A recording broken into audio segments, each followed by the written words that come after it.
guys, how's it going? It's Otto. So recently there's been an old video of mine blowing up. It's a video where I sing Toto's Africa really badly and fix it in post with auto-tune and pitch correction software. Gonna take some time to do the things we never had.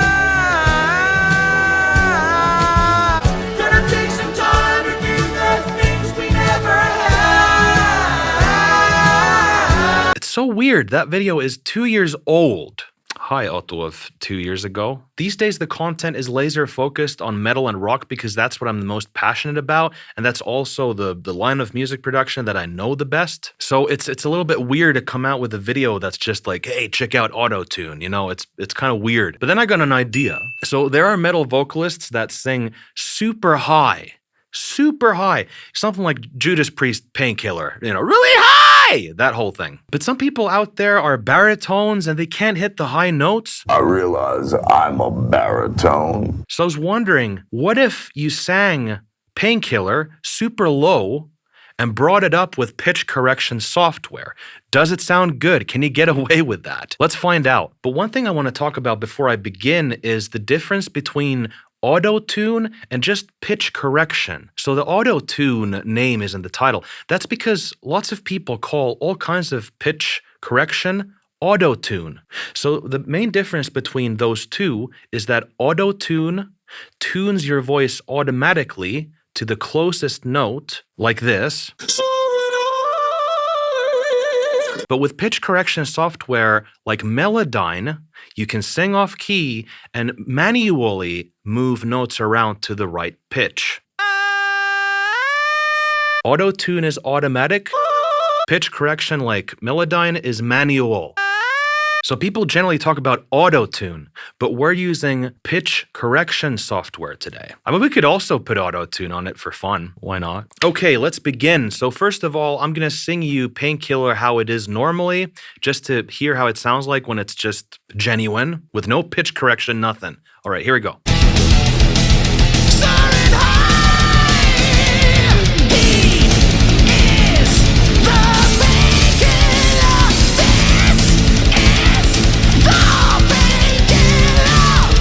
All right, we've got that. Now let's try to sing Painkiller 1 octave lower. So the same key, but shifted down 1 octave. We're going crash test dummies, guys. So here we go.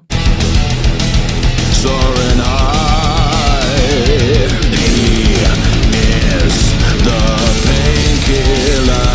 This is the painkiller.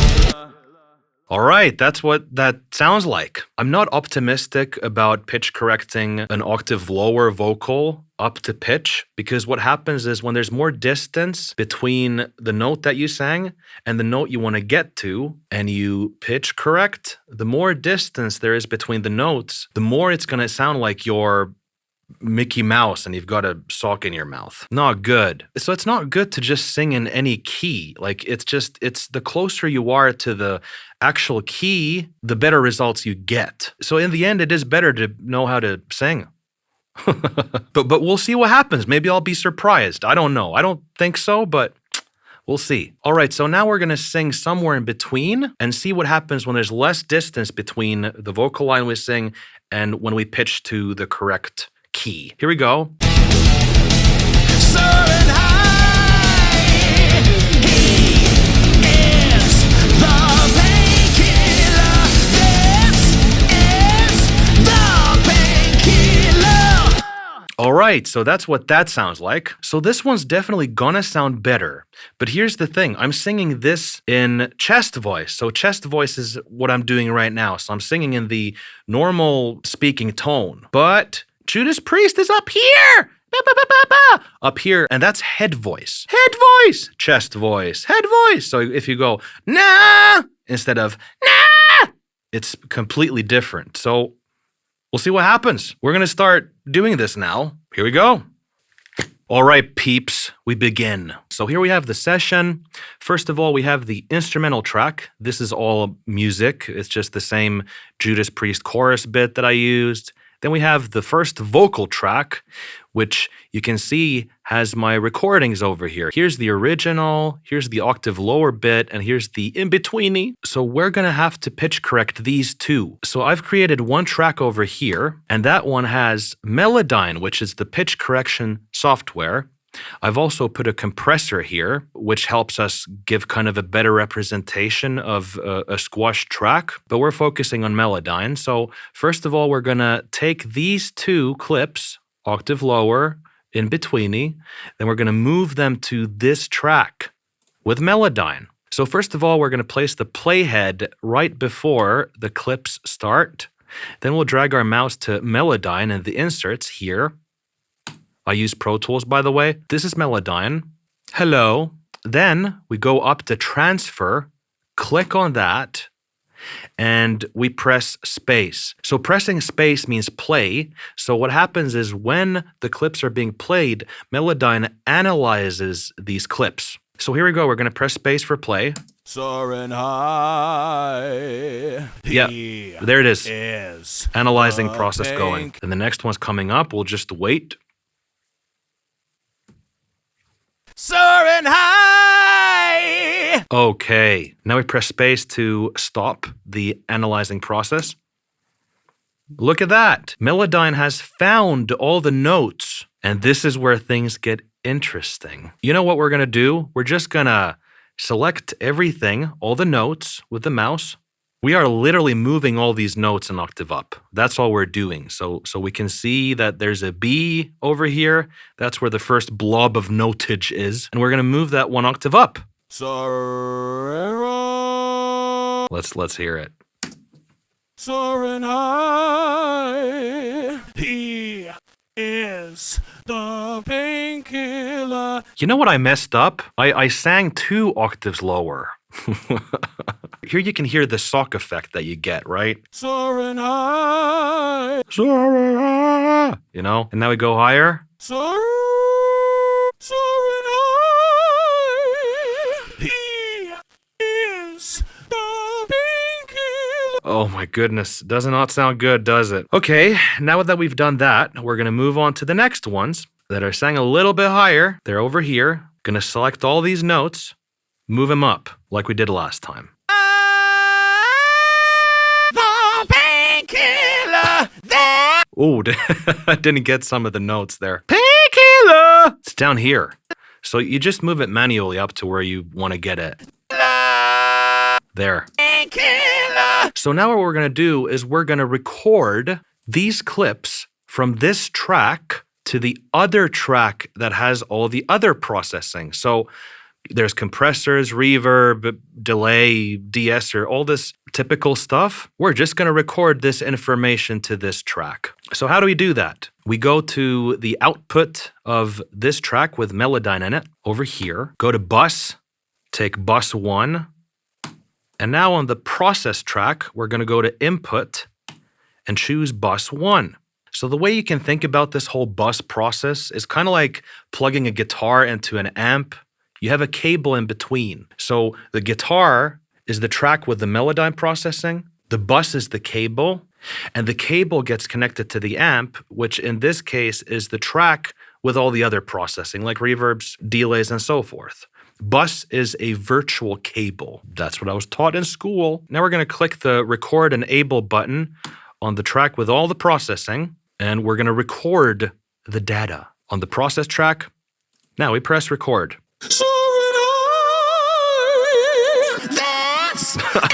Yeah. Okay. I mean, yeah, all right. Yeah, not bad. It just, you can hear that sock effect a little bit. You can try to EQ it out on an equalizer. You find the frequency that sounds socky, and then you remove it a little bit. But we'll see what happens once we listen to this stuff on the mix. All right, so we're done with Melodyne. So we're going to hide and inactivate that track because we don't need it anymore. Mouse button 2 on the track, hide and make inactive. So as you might have noticed, I have another track over here. And this is where I'm going to put these Melodyne clips. I'm going to move them here. And the reason I do this is because there is definitely going to be some additional processing we're going to do to them, but we don't want that processing to affect the original vocal that we did, which is true to the actual pitch. So we're just going to separate these clips here. As you can see, the processing is the same on this track as it is on the original vocal track. So we're going to do a little bit of processing. First of all, we'll listen to the vocals of the one that's 2 octaves lower, raised up.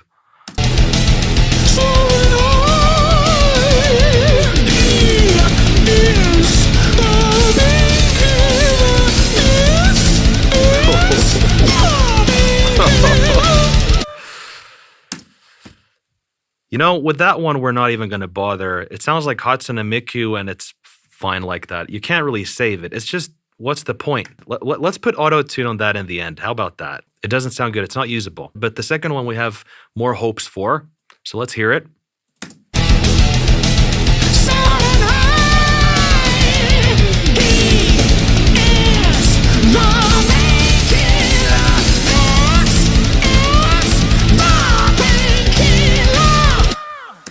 Yeah, it's not too bad. A little bit of EQ stuff. Let's compare it to the original.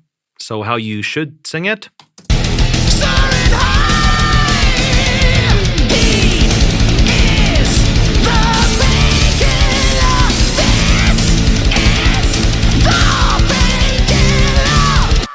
Right, so there's no wet sock effect. So comparing again.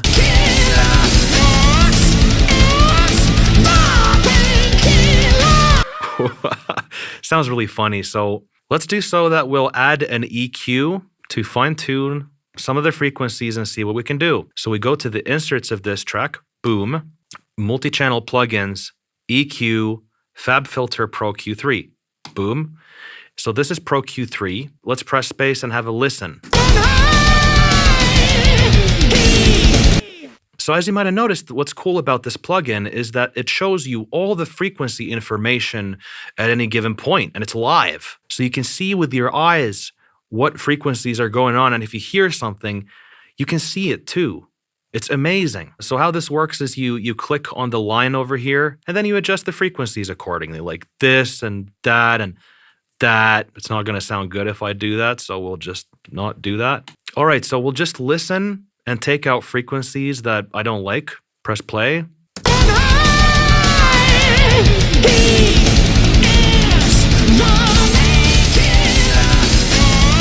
Okay, that's just a quick thing that I did. And of course, with vocal mixing, you can do this forever. Find all kinds of frequencies you don't like and tweak this for hours. That's how this stuff really kind of goes. So let's have another listen. We'll listen to the original and then the processed Melodyne track.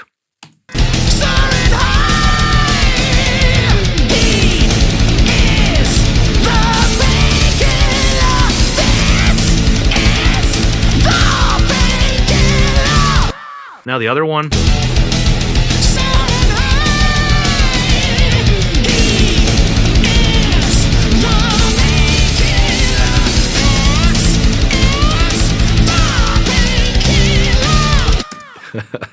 Still sounds funny, and there's still things I don't like about it. There's really, really strange sock in the mouth things that happen now and then, and it feels like the high end is gone a bit. You know, you can get away with this if you want, but man, I gotta tell you, like if you're gonna use tools like this, you can use them to make small adjustments. But when you make bigger adjustments like this, it's the software is gonna reveal it. You should be able to actually do it. And for my vocals, when I record, I do not use Melodyne or auto-tune really at all, unless it's for EDM effect. So any metal rock vocals I do not use Melodyne, especially auto-tune. I'd rather get it right while recording, and then something I might do is record certain words separately or certain phrases and kind of Frankenstein them together, but I prefer to get everything down with recording and not even touch the damn thing. But it doesn't hurt at all to use this, just as long as you don't do it a lot, because you'll hear that in some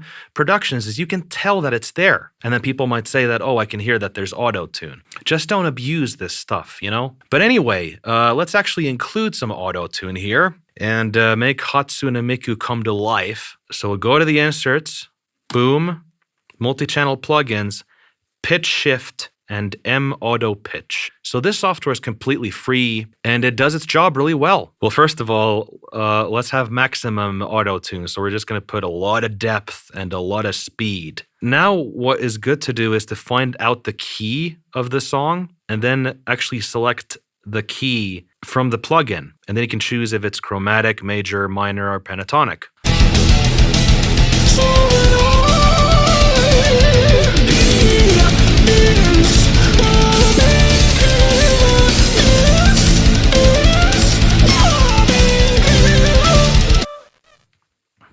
Wow, amazing. As you might have noticed, auto-tune's not great with the vibrato. So if you're going, ah, it's going to take the lowest note in the vibrato and the highest and just jump between them.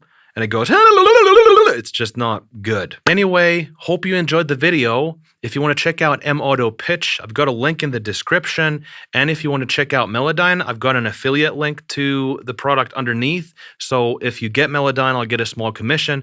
Thank you for the support if you do that. Regardless, videos coming out every Saturday, 8 p.m. finish time.